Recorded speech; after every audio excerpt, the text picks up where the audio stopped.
Sud Radio, Osez investir, Thomas Binet.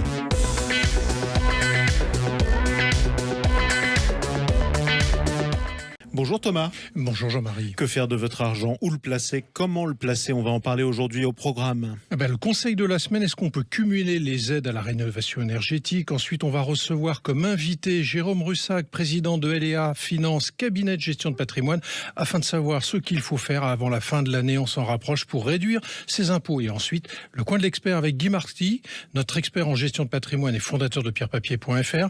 On va parler de société civile, de placement immobilier, dit autrement SCPI. Tout de suite, c'est parti.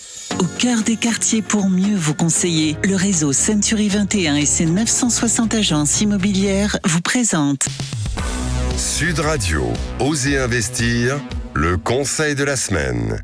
Un conseil qui concerne, Thomas, de nombreuses aides. Ces aides qui existent pour engager la rénovation énergétique. Alors, est-ce qu'une question se pose, notamment, peut-on les cumuler? Alors en théorie, Jean-Marie, oui, on peut cumuler les aides de l'État avec MaPrimeRénov', de profiter de l'éco-prêt à taux zéro et d'obtenir des certificats d'économie d'énergie. Grâce à l'ensemble de ces aides, on peut effectuer des travaux jusqu'à 80 000 euros sans rien débourser. Ah oui, quand même. Alors vous avez dit en théorie, en pratique, ça se passe comment? Vous êtes en France, Jean-Marie. Oui. Donc forcément, c'est compliqué. Et alors, ce qu'il faut faire, c'est faire coïncider les dispositifs complémentaires, mais pas similaires, voire différents. J'espère que vous ne m'avez pas encore perdu. Les démarches sont longues, fastidieuses et complexes. Il faut regarder de près et calculer les dates de dépôt des dossiers, y joindre des documents similaires mais pas identiques. C'est assez compliqué. On ne peut que vous conseiller de vous faire accompagner par un expert. Alors, un service d'accompagnement qui répond au nom de France Rénov' a été créé en janvier 2022 pour aider les particuliers. Bon, et qui est concerné par ces aides? Alors l'année dernière, MaPrimeRénov' a bénéficié à 670 000 foyers, mais ces aides sont définies en fonction des conditions de ressources du demandeur. Alors pour finir, un guichet unique de l'Agence nationale de l'habitat devrait voir le jour dès janvier 2024. Ce qui permettrait normalement de faire gagner beaucoup de temps. Merci beaucoup Thomas. Tout de suite, on accueille votre invité Jérôme Russac. Bonjour à vous.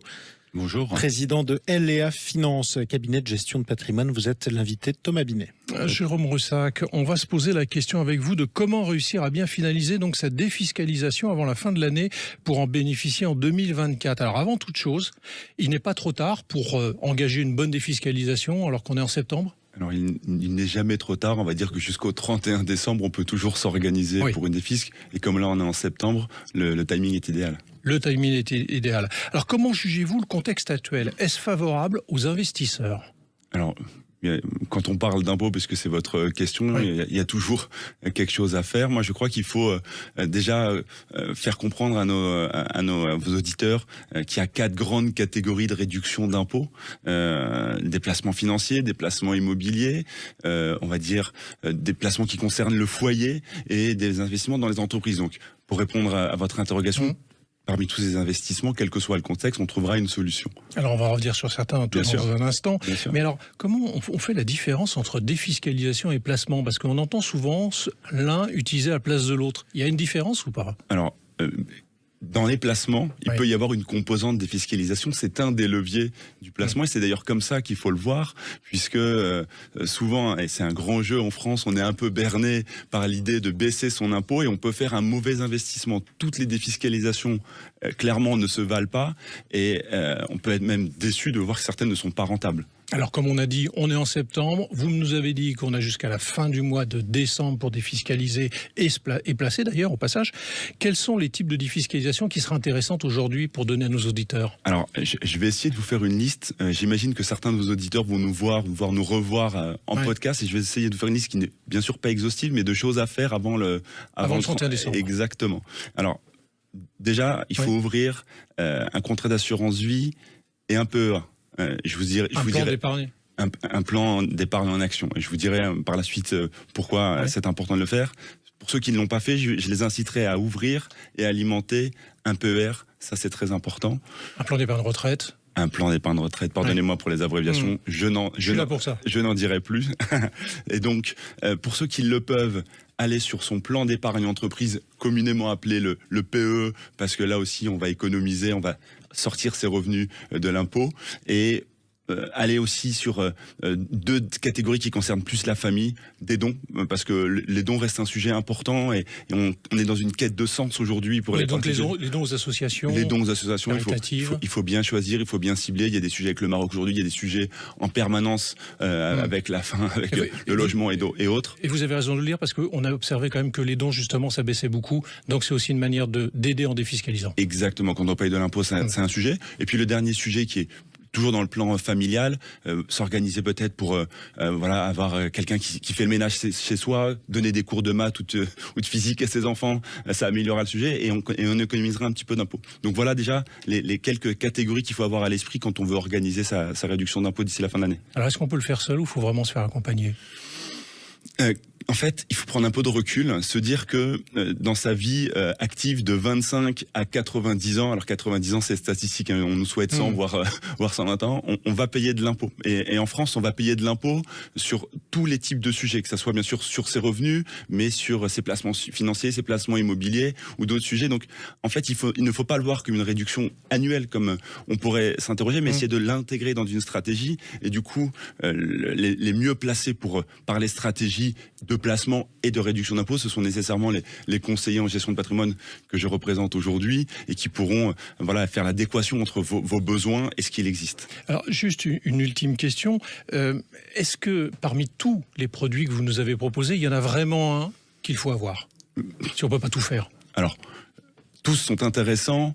Je dirais que le PER reste aujourd'hui au-dessus de la mêlée parce que il permet le plan d'épargne retraite. Voilà, on sait que on a 2 ans de plus et c'est passé depuis septembre. On a 2 ans de plus à faire. Donc mettre à profit ces 2 ans de plus pour créer du patrimoine et de la rente complémentaire avec un peu moins d'impôts. Merci Jérôme Rossac. Merci à vous et je rappelle que vous êtes le président de LEA Finance, cabinet de gestion de patrimoine. Merci à vous d'être passé sur Sud Radio. Tout de suite, le coin de l'expert. Intergestion REM, spécialiste de l'épargne en SCPI depuis plus de 30 ans, présente Sud Radio, Osez investir, le coin de l'expert. Et notre expert se nomme Guy Marty aujourd'hui. Bonjour à vous. Bonjour. Vous êtes le fondateur de pierrepapier.fr, expert en gestion de patrimoine également. Alors Jean-Marie, on va voir justement avec Guy Marty, qui est notre expert, donc le principe des sociétés civiles de placement immobilier, car elles font parler d'elles en ce moment. Mais pour quelle raison, mon cher Guy ? Tout simplement parce que les SCPI sont un placement purement immobilier. Oui. Et donc, quand l'immobilier souffre, eh bien, elles sont touchées, évidemment. Alors, pour rappel, une SCPI, ou détenir des parts d'une SCPI, c'est être copropriétaire d'un ensemble d'immeubles sans les soucis du propriétaire. On touche simplement un chèque d'un revenu trimestriel. D'accord. Alors, puisque l'immobilier va pas bien en ce moment, parce que ça c'est quand même quelque chose que tout le monde a pu observer, faut-il vraiment s'intéresser à un placement immobilier en particulier ? Alors oui, mais à condition d'éviter 2 erreurs.